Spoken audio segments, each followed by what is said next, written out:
ኢትዮጵያን ወደ ተሻለ ሀገር እናሻግራት ሁላችንም በመደመር መድረሻችን ጫፍ እስከ ጫፍ እንዲሰማ ለኩሰው ይቀጣጠል የድርሻማ።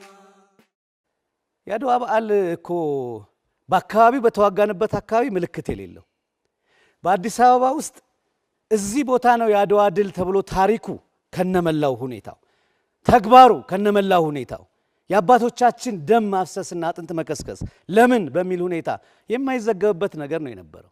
ይሄንን በጣም ብዙ መዋለ ንዋይ አፍስሶ ብዙ የቅርስ የአድዋ ቅርስን የሚያሳዩ ጉዳዮችን አስገብቶ ሰዎች ሲመጡ ዛሬ መሪዎች ኢትዮጵያ ውስጥ ሲመጡ የትኛውም መሪ ኢትዮጵያ ውስጥ ሲመጣ አበባ ወስዶ የሚያስቀምጠው አድዋ ሜሞሪያል ላይ ነው። አዳራሽ ውስጥ ማስገባት አይደለም። ይሄ ክብር መስጠት ነው ለአድዋ። አድዋን ከፍ አድርጎ ማሳየት ነው። ልጆችህን ይዘህ ስትሄድ ዛሬ በዛ በኩል የንጉሱን የመሩትን ሰው ሐውልት ታገኛለህ። አጠገቡ ደግሞ የመሩትን ጀነራሎች አብረው የተዋጉትን ሐውልት ታገኛለህ። ተጨመረ እንጂ የተቀነሰ ነገር የለም። ህዝቦች አይታዩአችሁም እንዴ? በቀደም አድዋ ሲከበር የወጡት ሰዎች ለምንድን ነው ያልታዩአችሁ? ህፃናት፣ አሮጊቶች፣ እናቶች እነሱ ኢትዮጵያውያን አይደሉም ወይስ ኢትዮጵያውያን ለመሆን የእናንተን መስፈርቶች ማሟላት አለባቸው?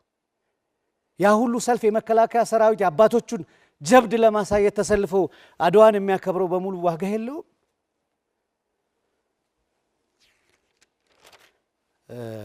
ይህንን በደንብ አድርጋችሁ እንድታዩት አሳስባለሁኝ።